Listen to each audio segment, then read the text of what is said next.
on what problem they were trying to solve, and then also take you through the actual openIMIS instance, so you can see what they have done in terms of customization and implementation in Moldova. So over to you, Artur and team. Thanks a lot, Saurav. Hello, pleasure to meet you all. So first of all, I would like to introduce myself. So as mentioned in the chat, I'm Artur, working as a project manager in SolDevelo. We are cooperating with also the GIZ, but also the ILO and the other implementing partners in regards of implementing the openIMIS. Right now, we are involved in openIMIS project migration, where we are migrating social protection related functionalities to the openIMIS, and also we are part of the openIMIS maintenance team, as well as we are implementing the openIMIS in the Moldova. Today, I want to show you the presentation of project that is happening in Moldova when we are adjusting the openIMIS to handle the voucher scheme. First of all, I would like to show with the presentation, and after like brief introduction of what is the purpose of the project, just to give you some overview what the project is about, I will pass the voice to Piotr, who is the quality assurance in our company, and he will walk you through the system. Let me just share my screen.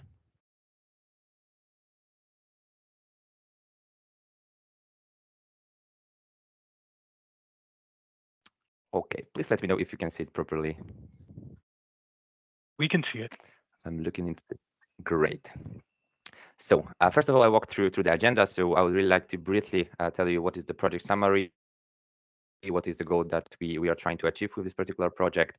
Then I would really like to give you some overview, what are the system roles, as well as the core functionalities. Then Piotr will walk you through the system demonstration, and then we have reserved some time for the question and answers. So let me begin. So the project summary. So the objective of this project is to adjust the openIMIS to manage the voucher program within the Republic of Moldova. The primary aim is to reduce unreported employment by implementing the voucher system.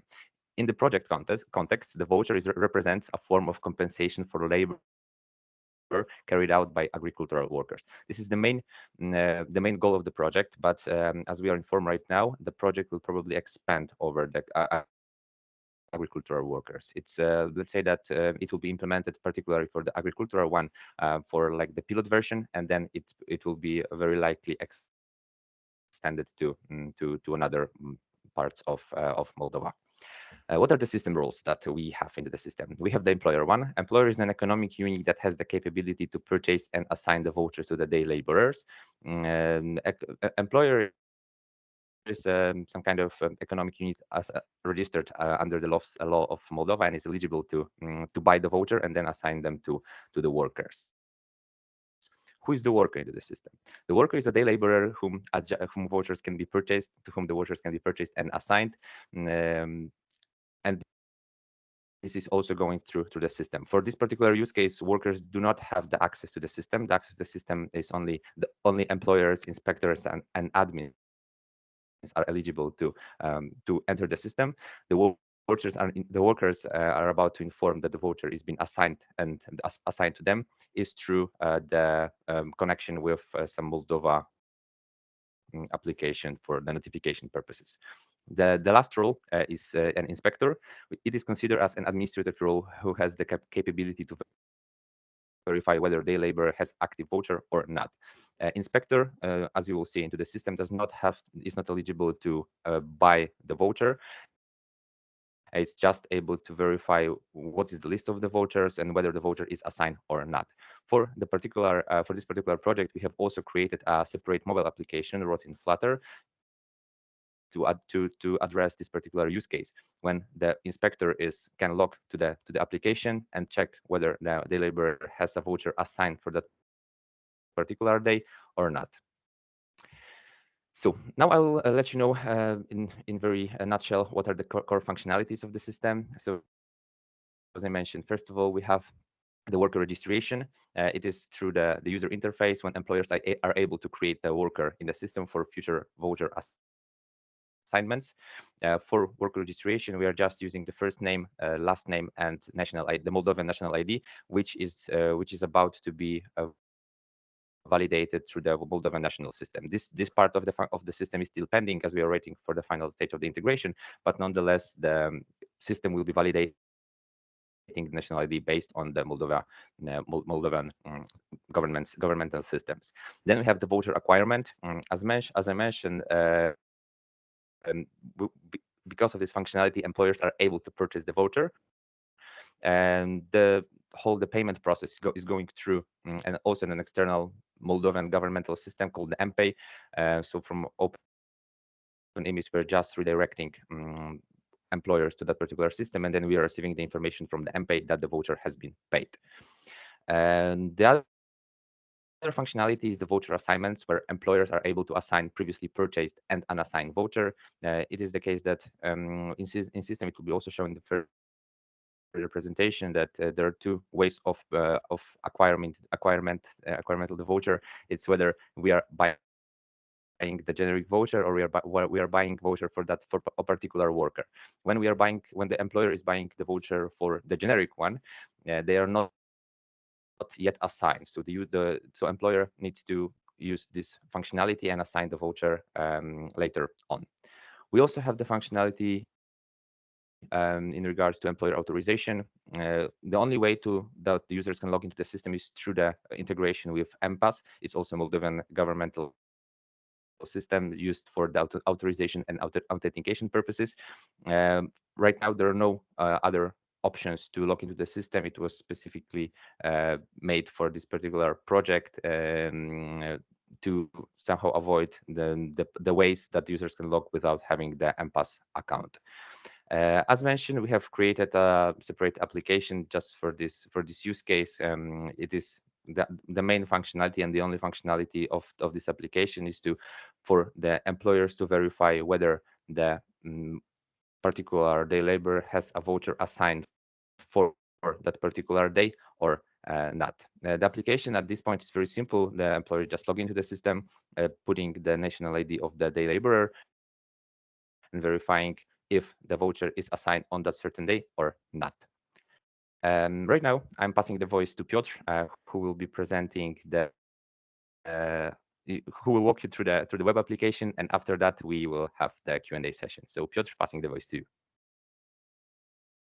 Hi everyone. As Artur mentioned, I'm Piotr, QA from SolDevelo, and I hope you can you can see my screen already.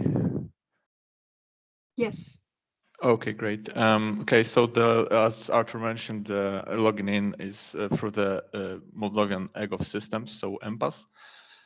So when you navigate to the main page, we have the icon to click, and to log in, we are using the Moldovan EGOV systems. And here I will log in as an employer user, because employer has the most to do in the whole system.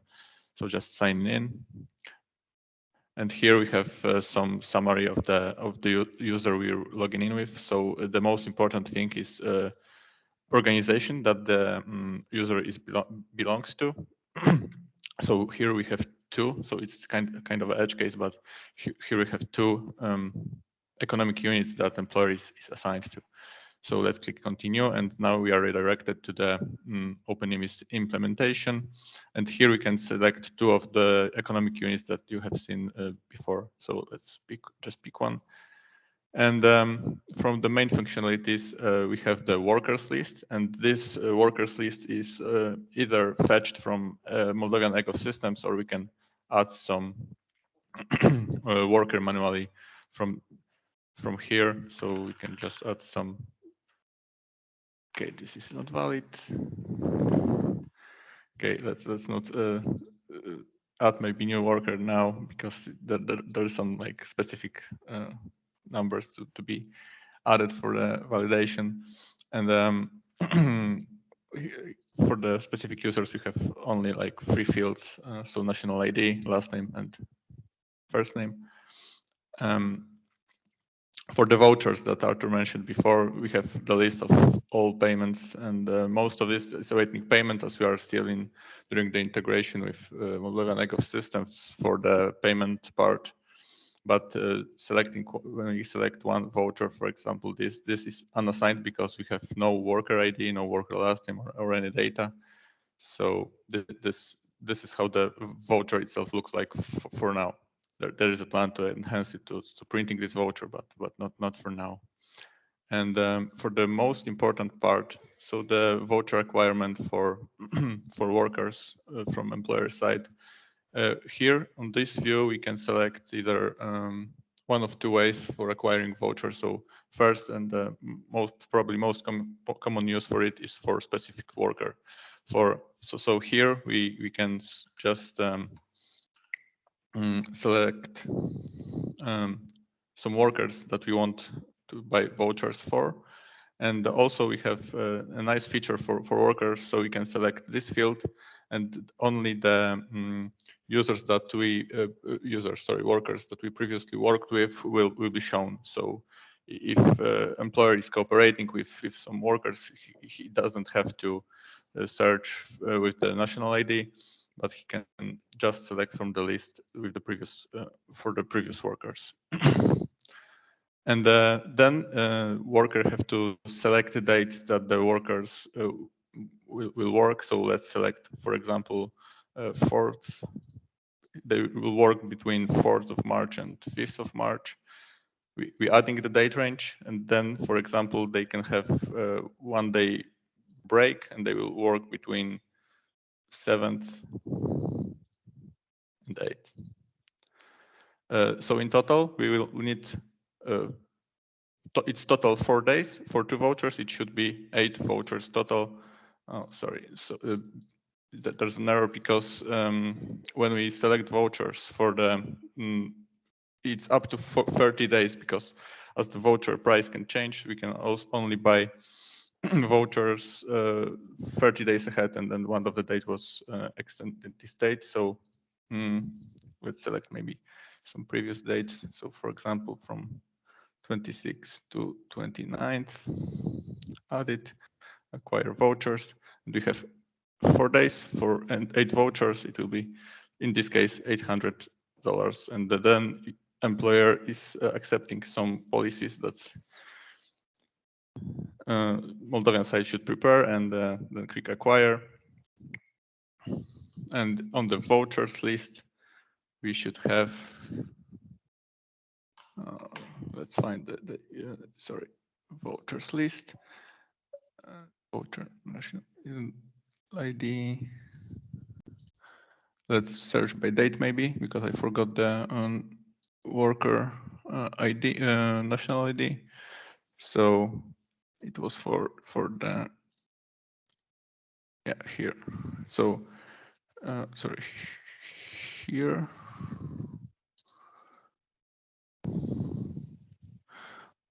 Just search for the user, maybe it will be easier to find.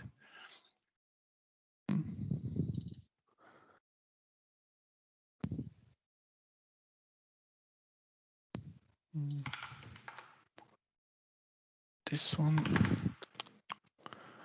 Yeah, and we have the vouchers for this user. And the when I go to this voucher, I see it's assigned because I have all the data of voucher here, and the voucher is ready to be paid. And after it will be paid, it will be marked as active. And the second way to acquire voucher for users is generic vouchers. So here we just buy some quantity of the voucher. So for example, 10 vouchers, just acquire voucher. It's the price of the voucher is multiplied by 10, and employer can acquire vouchers. And for now, as we are not fully integrated with ecosystem, and we can't pay for the vouchers, I will just show how looks voucher assignment. So currently, I bought 10 vouchers, so I can assign it to some worker. For example, here, in the same as in the previous view, I can just select some date range and assign it to voucher, but I don't have enough vouchers because I haven't paid for them yet. And that would be it for the web part of the application. And let me me share my screen again and show the mobile application. Yeah,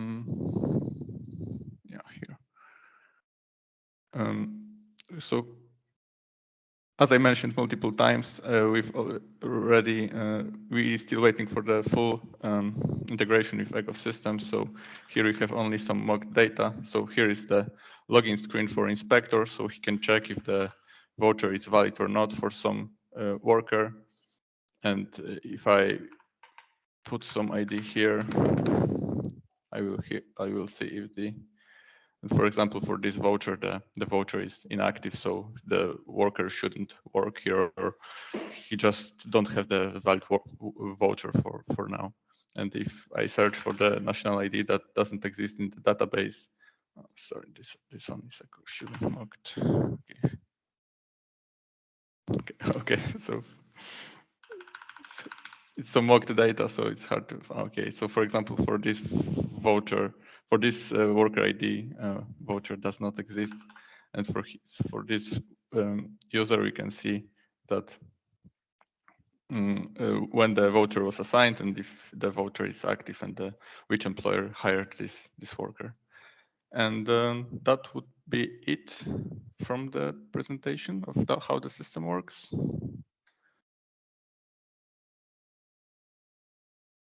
Any questions?